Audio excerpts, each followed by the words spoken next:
Question number 33 plastic container is not suitable because जो plastic के container होते हैं वो सुटेबल नहीं होते।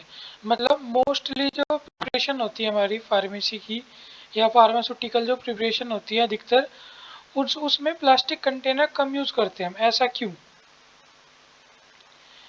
दे आर परमिएबल टू गैस।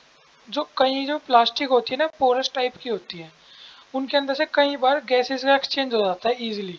जैसे हम ऐसे सोच सकते हैं प्लास्टिक का कंटेनर है, उसका क्लोजर भी है, तो कई बार हम उस पर अधिकतर प्रिपरेशन पे रबर कैप होती है।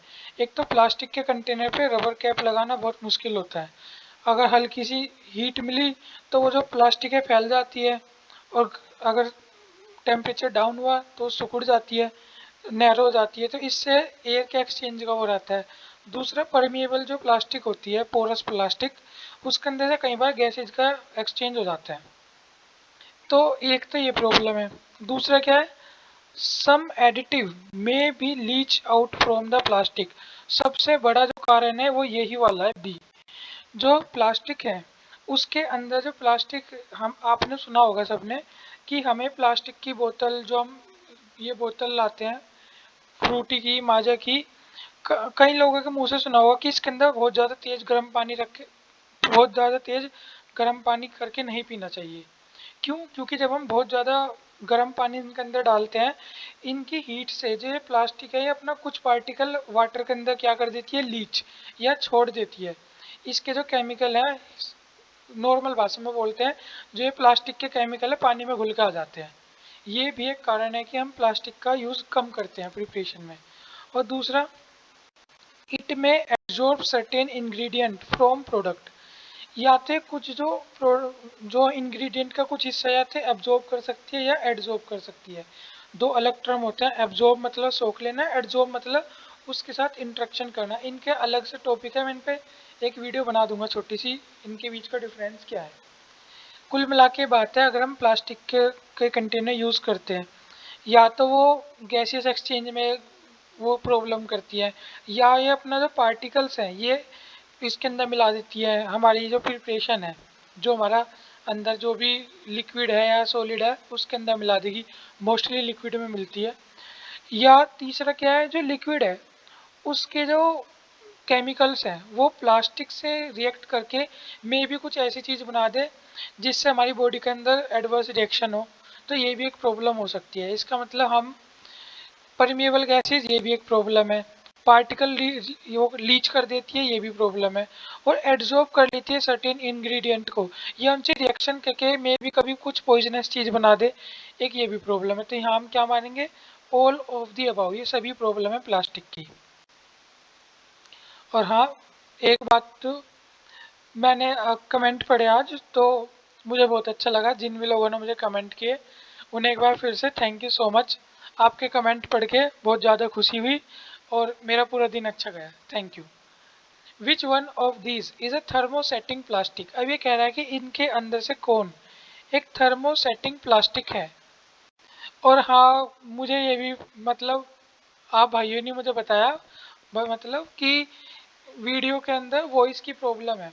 तो मैं कोशिश करूंगा जल्दी से जल्दी ठीक हो। वैसे मैं पूरी तेज चिल्ला के बोलता हूँ, लैपटॉप से ये रिकॉर्डिंग होती है, मैं अपनी तरफ से चिल्ला के बोल रहा हूँ।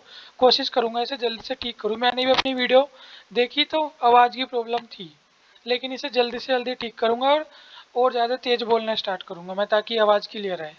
लेकिन जो भी सुने एक बार ध्यान से सुने। मैं हर चीज़ लिख नहीं सकता, इसलिए मैं बोलता हूँ बहुत सारी चीज़ें, तो आप ध्यान से सुनिए। नहीं, हाँ, हम कहाँ थे? ज़्यादा बात कर दी, बीच में बोल गया मैं, अब नहीं बोलने का। विच one of these is thermosetting plastic. इनके अंदर से थर्मोसेटिंग प्लास्टिक क्या है, वो तो हम पता लगा ही लेंगे कौन सी है। हमें देखना है थर्मोसेटिंग होती क्या है। थर्मोसेटिंग प्लास्टिक कौन सी प्लास्टिक होती है, हम सबको पता है। हम सबके घर में अभी हम जहाँ से भी पढ़ रहे हैं वहाँ कोई ना कोई स्विच होगा। जो स्विच के अंदर प्लास्टिक होती है ना, यही प्लास्टिक कौन सी होती है, थर्मोप्लास्टिक। ये आपने देखा होगा, कुछ प्लास्टिक ऐसी होती है जिन्हें जलाते हैं पिघलती नहीं है, वैसी होती है, थोड़ी सी काली पड़ जाएगी। लेकिन जैसे नॉर्मल प्लास्टिकों से अगर हम जलाएं तो बिल्कुल ही शेप चेंज हो जाती है उसकी। या एग्जाम्पल करके देखना हो किसी को, जो बाजार से पॉलीथीन मिलती है, हम उसे जलाएं, बिल्कुल शेप चेंज कर लेती है वो अपना, हम जैसे उसे ढालना चाहें ढल जाएगी। लेकिन जो थर्मोसेटिंग प्लास्टिक है ये इतनी जल्दी चेंज नहीं होती। अगर हम इन्हें हीट करें तो भी अपनी जो इनकी जो शेप है वही रहती है, चेंज नहीं होती। ऐसी प्लास्टिक को हम क्या बोलते हैं? Thermosetting plastic. मेरे ख्याल से समझ आ गया होगा। ये प्लास्टिक कौन सी होती है हमारी? ये होती है फिनोल फॉर्मल एल्डिहाइड। अब इसके अलावा में थोड़ा सा इनके बारे में पता होना चाहिए कि एक ये पॉलीएमाइड क्या है। हमें पता लग रहा है एमाइड और पॉली, पॉली का मतलब होता है बहुत सारे, और एमाइड्स हमारे होती हैं। एमाइड्स की एक चेन को क्या बोलते हैं? हम पॉलीएमाइड बोलते हैं। बहुत सारे एमाइड मिलके क्या बनाते हैं? पॉलीएमाइड। वैसे इम्पोर्टेंट नहीं है, लेकिन बस हमें एक एक्स्ट्रा नॉलेज के लिए हम एमाइड का हमें हल्का सा फॉर्मूले का वो होना चाहिए। इसका फॉर्मूला क्या होता है? अमाइड का फॉर्मूला होता है CONH। ये अमाइड का फॉर्मूला है। एक ये भी इम्पोर्टेंट है, PVC। PVC क्या होती है? जो आपने वायर देखे होंगे, जो वायर होते हैं उसके ऊपर लिखा होता है PVC वायर। ये क्या होते हैं? Poly vinyl. ये थोड़ा सा स्पेलिंग है, देख लेना, ये कीबोर्ड कई बार गड़बड़ करता है। Poly vinyl chloride. ये विजिबल अब होगा।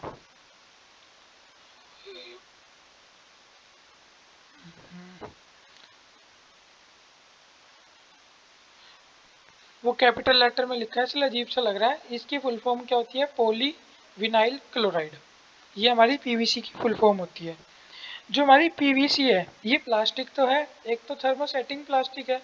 दूसरी प्लास्टिक का क्या नाम होता है? दूसरी प्लास्टिक का नाम होता है, लिख देता हूँ यहाँ पे,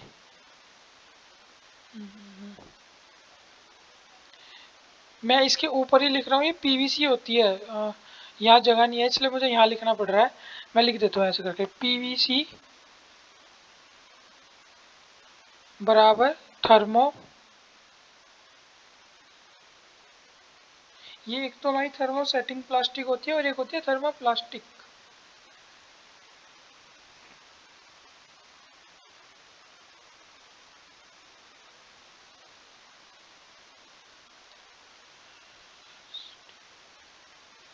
थर्मोप्लास्टिक ये क्या करते हैं? हीट करने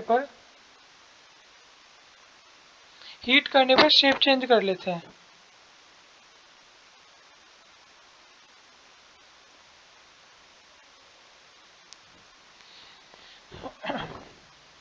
मुझे एक नाम याद नहीं आ रहा है, सॉरी। क्या, एक तो थर्मोसेटिंग होती है, एक होती है शायद थर्मो लेवल प्लास्टिक। मैंने अभी खाली थर्मोप्लास्टिक लिख दिया। मैं इसका जो वो है मीनिंग, मतलब जो पीवीसी है उसको क्या बोलते हैं, जो दूसरा नाम है, एक तो थर्मोसेटिंग, शायद थर्मो लेवल है। अभी मैं कंफर्म नहीं करूँगा, इसका मैं कमेंट में वो कर दूंगा। अभी मेरे जस्ट माइंड से स्लिप हो गया क्या था ये दूसरा। बहुत ईजी नाम है, अधिकतर बच्चों को पता भी होगा दूसरा नाम क्या, पर मेरे माइंड से स्लिप हो गया, याद नहीं आ रहा मुझे बिल्कुल भी। मैं बस इतना बता रहा हूँ अभी। थर्मोसेटिंग जो अपनी शेप चेंज नहीं करती, और जो दूसरी वाली है, शायद जो भी नाम है उनका, थर्मो लेवल है या जो भी होगा, मैं कमेंट कर दूंगा। वो जो प्लास्टिक होती है वो अपना शेप चेंज कर लेती है। उसी के एग्जाम्पल क्या होता है? एक पीवीसी होता है। मैं कहीं लिख लेता हूँ ताकि मुझे याद रहे, मुझे कमेंट में लिखना है।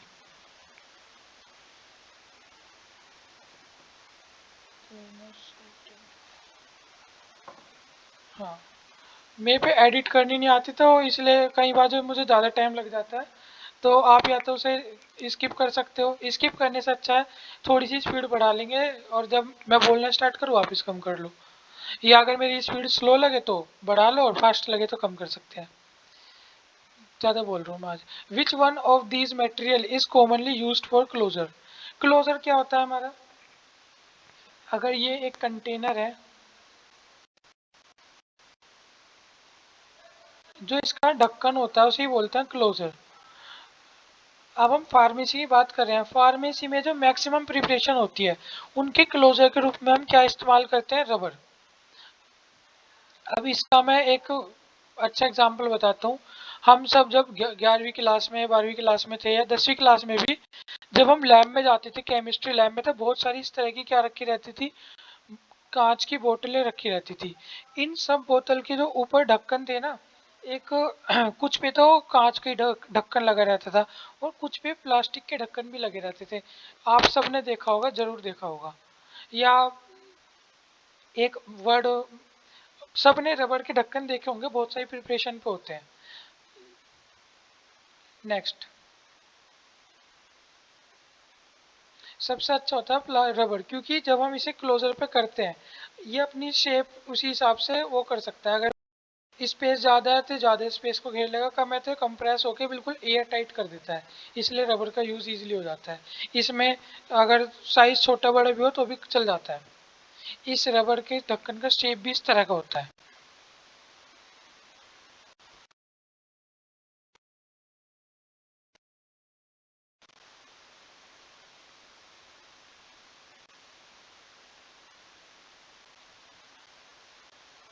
ये इस तरह का शेप होता है इस ढक्कन का। एक मिनट, ये माउस में गड़बड़ हो गई। हाँ, अब ठीक है। Next question, which one of these is used as vulcanising agent. ये कह रहा है इनके अंदर से कौन सा एक वल्केनाइजिंग एजेंट है, किसके लिए? रबड़ के लिए। रबड़ के लिए जो सबसे बेस्ट वल्केनाइजिंग एजेंट है, सबसे ज़्यादा जिसका नाम आता है, वो होता है हमारा सल्फर। अब हमें एक बस बेसिक चीज़ ये पता होना चाहिए कि वल्केनाइजिंग होता क्या है, ये वल्केनाइजिंग का मतलब क्या है। तो मैं लिख देता हूँ। वल्केनाइजिंग का मतलब होता है कन्वर्ट द नेचुरल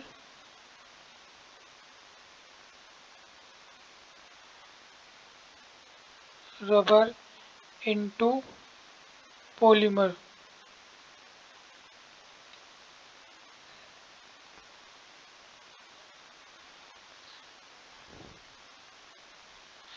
ये क्या होता है? Convert the natural rubber into polymer state, इसे क्या बोलते हैं? हम वल्केनाइजिंग बोलते हैं। ये विजिबल होगा। मुझे और भी बताने थे, स्पेस कम पड़ गया। अब मैं कुछ लिख दूंगा, कोई बात नहीं, मतलब वैसे बोल दूंगा। अगला क्या है? Zinc oxide. जिंक ऑक्साइड क्या होता है? हमारा बल्किंग एजेंट होता है। मैं खाली बी लिख रहा हूँ, इससे आप सब ध्यान से सुन लेना। जिंक ऑक्साइड क्या होता है? हमारा बल्किंग एजेंट होता है। और इसके अलावा जो बहुत सारी जो क्रीम्स होती है, या स्किन की जो चीज़ होती है, स्किन बर्न की या सन बर्न की क्रीम होती है, सन स्किन क्रीम होती है, और टॉपिकल इन्फेक्शन की जितनी भी क्रीम्स वगैरह होती है, उसके अंदर भी क्या यूज़ होता है? हमारा जिंक। और बल्किंग एजेंट से मेजर इसका रोल है। अगला क्या है? Calcium carbonate. ये सब बच्चों को ही पता है। कैल्शियम कार्बोनेट हमारा कहाँ यूज़ होता है? एंटासिड भी यूज़ कर लेते हैं और बोन्स में भी यूज़ होता है। एक है जिंक स्टीरिएट। जो हमारा जिंक स्टीरिएट होता है, ये क्या, किस में काम होता है? हमारा लुब्रिकेशन में।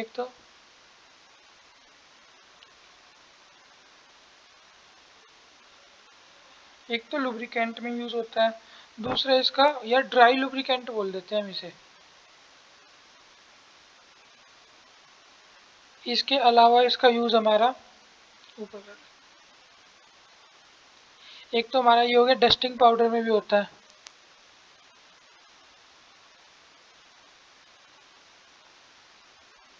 ये सारे याद करने ज़रूरी नहीं है, जैसे हम प्रैक्टिस करेंगे कुछ हमें बहुत अच्छे से याद हो जाएंगे इसके अंदर। और हम ऑप्शन इसलिए चल पढ़ते हुए चल रहे हैं ताकि हमारे कंसेप्ट थोड़े क्लियर रहे। पेपर में जिंक स्टीरिएट का फंक्शन वो बहुत कम चांस से पूछे, लेकिन हमें हल्का सा आइडिया हो कि जिंक स्टीरिएट कैसा है, तो हमारे दिमाग में आ जाएगा ये तो डस्टिंग पाउडर होता है, या ये लुब्रिकेंट में यूज़ होता है। तो हम क्या समझ सकते हैं? एक तरह का फिलर है, या एक, जिसे जो हमने केवलिन पढ़ी थी, जैसे एक सोइल होती है, उस तरह का एक पेस्ट टाइप वो होता है मटेरियल। यहाँ से हमें ये पता लग रहा है इससे। टैबलेट फॉर्मेशन में, जैसे हमने पेस्ट की बात करी, तो टैबलेट फॉर्मेशन में भी यूज हो जाएगा। इसी तरह मैं बोल देता हूँ, जगह कम हो गई। टैबलेट फॉर्मेशन हुई। फिलर होते हैं, मतलब कोई मेडिकामेंट है, उसका साइज छोटा है, हमें उसका साइज बड़ा करना है, तो हम उसके अंदर भी इसका यूज कर लेते हैं फिलर के रूप में। क्योंकि इनके कंजप्शन से कोई मेजर, मतलब इनके कंजप्शन से मेडिकामेंट का नेचर चेंज नहीं होता। वो जो काम कर रही है उससे ये कोई एडवर्स रिएक्शन नहीं करते, इसलिए हम इसे यूज कर लेते हैं।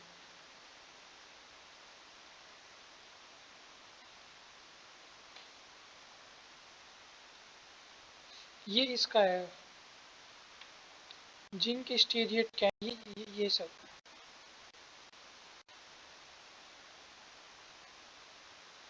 Next question. 15 मिनट हो गए इतने में, जल्दी करते हैं थोड़ी, लेकिन मतलब जो हमारा वो है एक्सप्लेनेशन उसे रखेंगे जारी, क्योंकि ये ज़रूरी है।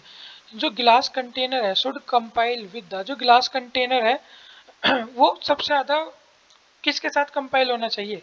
लीकेज टेस्ट, हाँ। ओह, विजिबल होगा सबको। जो ग्लास कंटेनर है लीकेज टेस्ट से होना चाहिए वो, हाँ। लीकेज टेस्ट भी उसे पास करना चाहिए। और अगर हम कोई भी प्रिपरेशन ले रहे हैं तो लीकेज टेस्ट उसमें होनी चाहिए।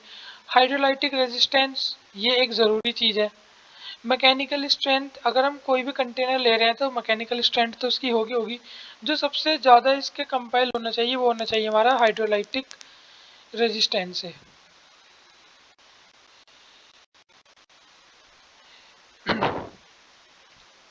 अब ये हाइड्रोलाइटिक जो रेजिस्टेंस है होता क्या है, हमने पहले ही पढ़ा है। जो हाइड्रोलाइटिक रेजिस्टेंस है ये क्या होता है, जो हम ऊपर पढ़ के आए थे यहाँ गिलास में सबसे ऊपर, ये रहा कि ये क्या है, इट सम एडिटिव में लीच आउट, मतलब ये अपन जो प्रिपरेशन है वो अपनी मेडिकामेंट के साथ मिलाना चाहिए, मतलब इसकी alkali nature, liberation of alkali, जो इसका एल्कली नेचर है वो प्रिपरेशन में मिक्स ना हो जाए, इसी बोलते हैं हाइड्रोलाइटिक रेजिस्टेंस। रेजिस्टेंट का मतलब कि मिलने नहीं देगा, वाटर के कांटेक्ट में आके अपना जो वो है सोल्यूबल होके प्रिपरेशन में नहीं गिर जाए। शायद एक कुछ को ना समझ आए, मैं इतनी अच्छे से बोल नहीं पाया। ये जैसे हमारा प्रिपरेशन है ये भी किसी ना किसी मटेरियल से मिलके बना होगा, इसके अंदर भाई जो मेडिकामेंट है वो भी है, ये रही मेडिकामेंट, ये रही मेडिकामेंट।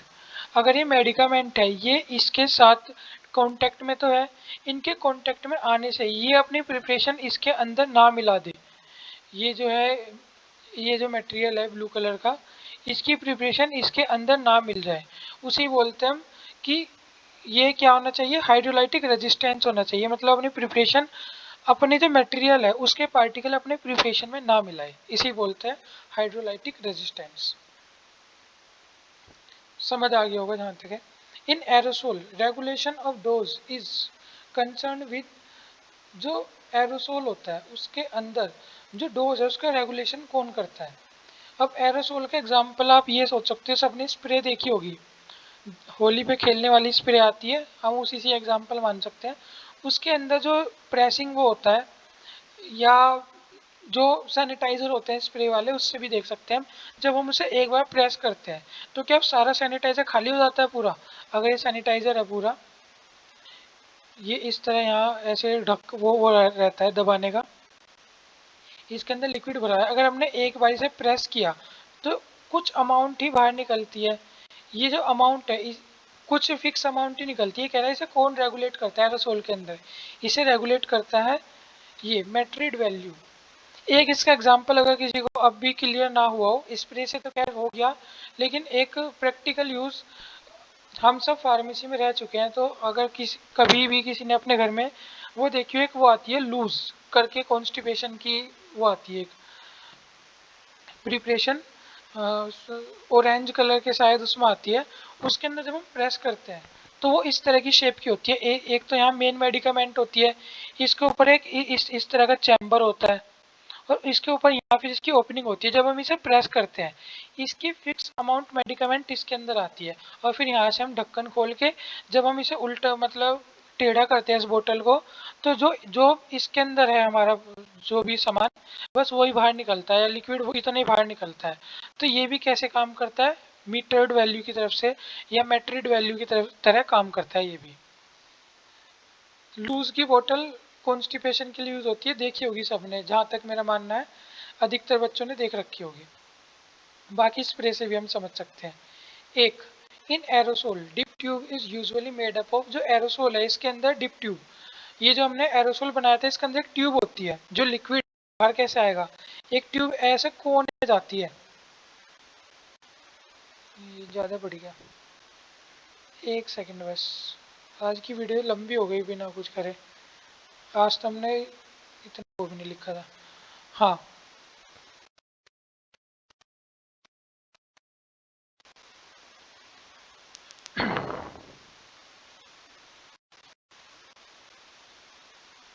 ये जो हमारी ट्यूब है, इसके अंदर से एक ट्यूब आती है इस तरह, ये कोने तक जाती है।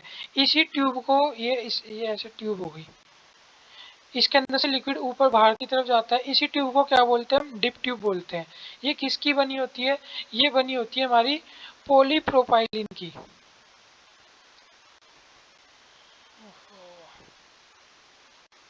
ये किसकी बनी होती है भाई?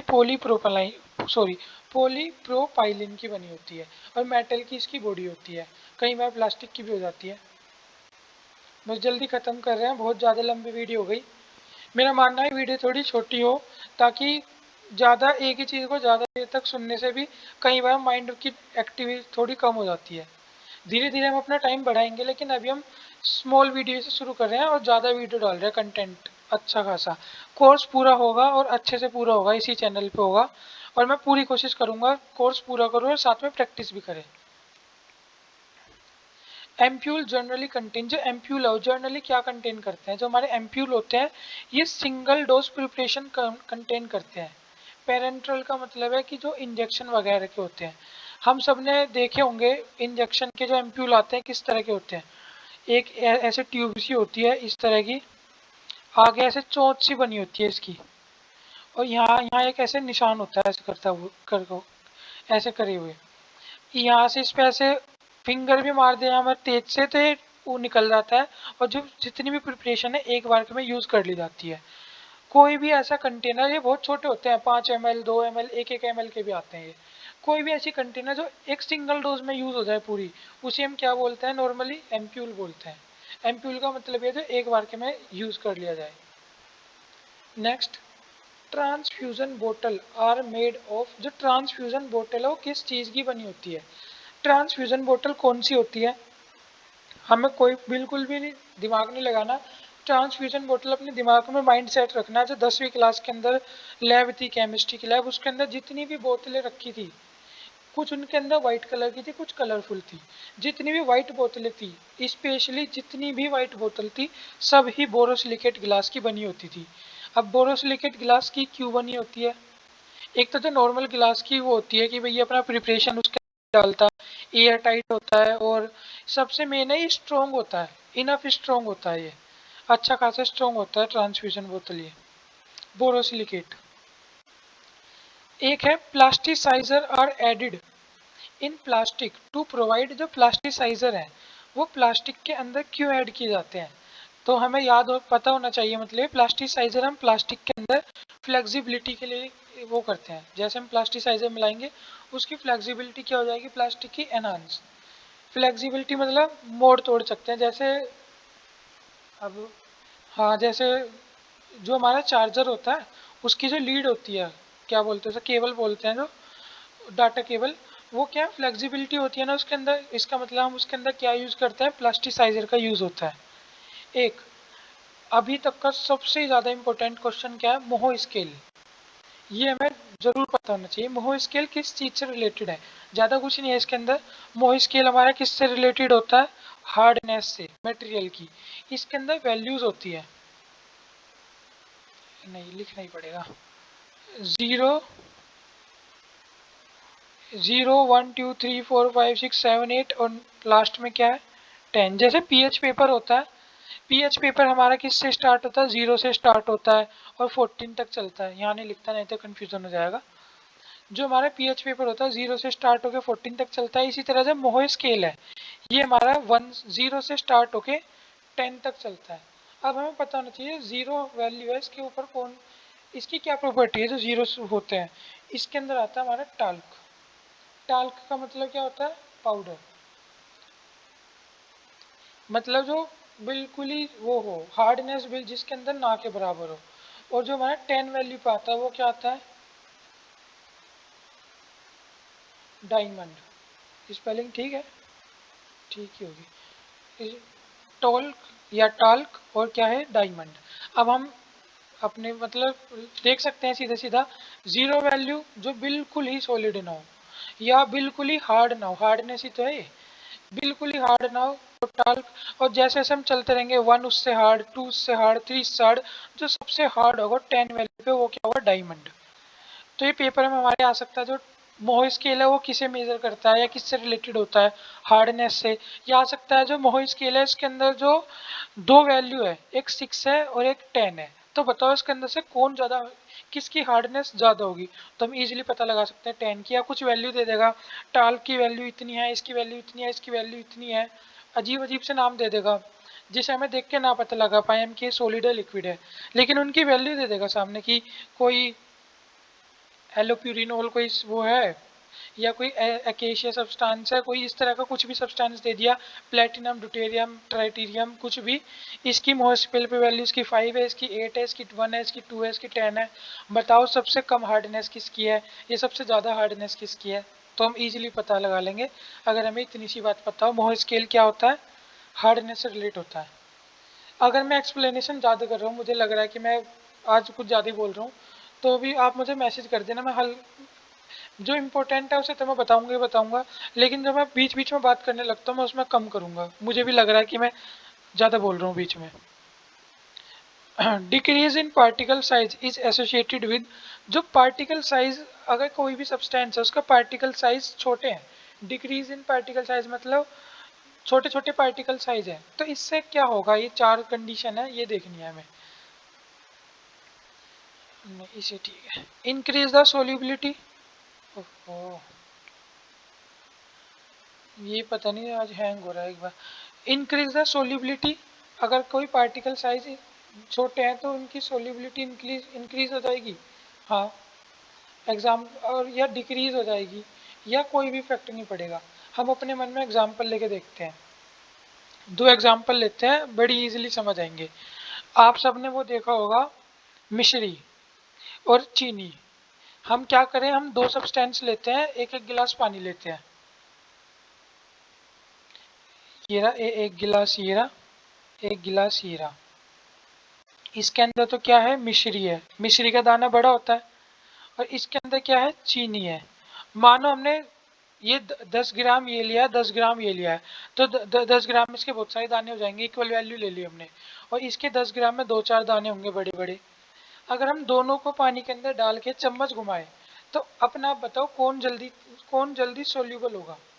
सीधी सी बात है, जिसका पार्टिकल साइज डिक्रीज होगा मतलब कम होगा, उसकी सोल्यूबिलिटी इंक्रीज होगी। तो यही कह रहा है कि अगर हम किसी भी चीज़ का किसी का पार्टिकल साइज कम कर दे, तो उसकी सोल्यूबिलिटी क्या हो जाएगी, सॉलिड पार्टिकल की इंक्रीज हो जाएगी। अगर हम मिश्री को भी चूरा करके पानी में डाल दे, चीनी से भी कम उसका वो कर दे साइज, तो चीनी से पहले घुल जाएगी। सोल्यूबिलिटी डिक्रीज तो बिल्कुल नहीं होगी पार्टिकल कम करने पे, तो बिल्कुल गलत हो गया, और इफेक्ट कोई नहीं पड़ेगा। नहीं, हमने देख लिया, अगर मिश्री का साइज बड़ा है तो ये देर में घुल रही है, चीनी का साइज छोटा है तो ये जल्दी घुल रही है। मुझे उम्मीद है समझ आ गया होगा। Which one of these mill is used in the size reduction of fibrous material? Fibrous material के साइज रिडक्शन में कौन सी मिल का यूज करते हैं। एक वीडियो मुझे मिल के ऊपर भी बनानी है, जो हमारी बॉल मिल है, हैमर मिल है, रोलर मिल है, इन सब पे, कटर मिल है, इन सब पे भी एक वीडियो बनेगी। जो ये मिल का मतलब होता है साइज रिडक्शन का, साइज रिडक्शन टॉपिक के अंदर ही सारी मिल्स आती हैं। ये कह रहा है जो फाइब्रस मटेरियल है उसके अंदर कौन सी मिल का यूज होता है, उसके अंदर हमारी कटर मिल का यूज होता है। रोलर मिल क्या होती है, ये रोलर मिल होती है कि फिलहाल अपने माइंड में सिर्फ इतना रख लो, एक रोड रोलर है, उसके नीचे कोई सब्सटेंस आए, वो किस तरह उसका साइज रिड्यूस हो जाएगा, ये हमारी क्या है, रोलर मिल है। एक हैमर मिल है, हैमर मिल का हम एग्जांपल क्या सोच सकते हैं अपने माइंड में, कि जब हम कील ठोकते हैं ना, तो हम हैमर से उस पर इफेक्ट करते हैं, तो एकदम से बहुत कम समय के लिए कांटेक्ट में आई, फिर हट जाएगी, फिर कांटेक्ट में आई, फिर हट जाएगी। इसे ये क्या होती है, हैमर मिल। इसका एक नाम होता है, इसे बोलते हैं इम्पैक्ट। ये किस पे काम करती है, हमारा इम्पैक्ट पे।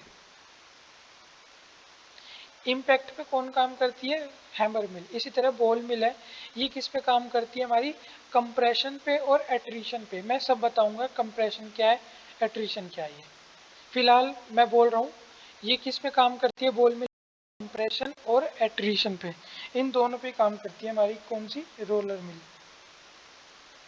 Next question, output of size reducing machine is related to, जो आउटपुट है साइज रिड्यूसिंग मशीन का वो किस पे रिलेट होगा, ratio of feed size to product size जो हमने फीड मतलब अंदर डाला और जो हमें प्रोडक्ट मिला उस पे, या टेम्परेचर पे, या बल्क डेंसिटी पे।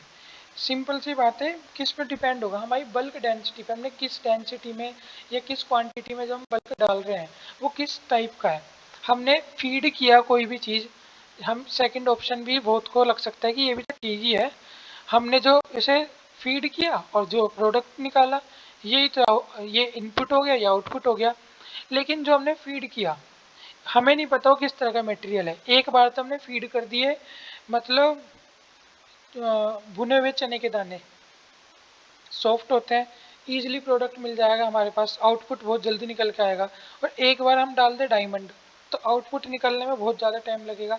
लेकिन बल्क डेंसिटी से हम इजीली है, बल्क डेंसिटी मतलब हम उसे एक निश्चित उसमें उसकी जो वो बोलते हैं, जो इसकी डेंसिटी है, एक बार मैच करके उस डेंसिटी से हम जितना भी प्रोडक्ट डालेंगे उसी के रेशियो में उसका हमें क्या मिल जाता है, output.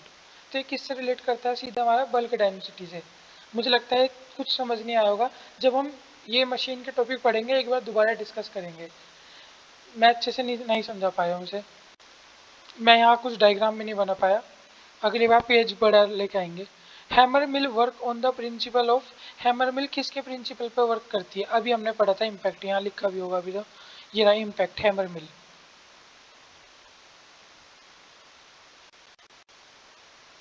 Roller mill work on the principle of, जो हमारी रोलर मिल है वो किसके प्रिंसिपल पे काम करती है, रोलर मिल हमारी कंप्रेशन पे। कंप्रेशन सबको पता होगा क्या होता है, कंप्रेस करना।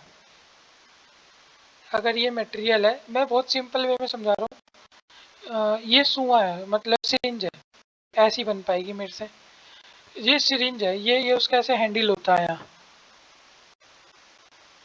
जिसे ऐसे प्रेस करते हैं, और ये यहाँ यहाँ यहाँ कुछ भी भरा है, जब हम इसे अंदर की तरफ प्रेस करते हैं, जब इंजेक्शन लगाते हैं ऐसी तो करते हैं, ये नीचे को दबाते हैं, यहाँ से सारी चीज इस नीडल के जरिए बाहर निकल जाती है। अगर हम इस नीडल को ब्लॉक कर दे, हटा के ढक्कन लगा दें यहाँ, और अब हम इसे प्रेस करें, जो लिक्विड है क्या होगा, कंप्रेस होगा। इसी पे क्या काम करती है हमारी roller mill work, roller mill mills हो रोलर मिल वर्क करती है। आज की वीडियो में इतना ही, वीडियो 30 मिनट की हो चुकी है। अगर किसी को कुछ भी मुझे सुझाव देना है तो आप मुझे दे सकते हैं, मैं ज़रूर उस पर काम करूँगा।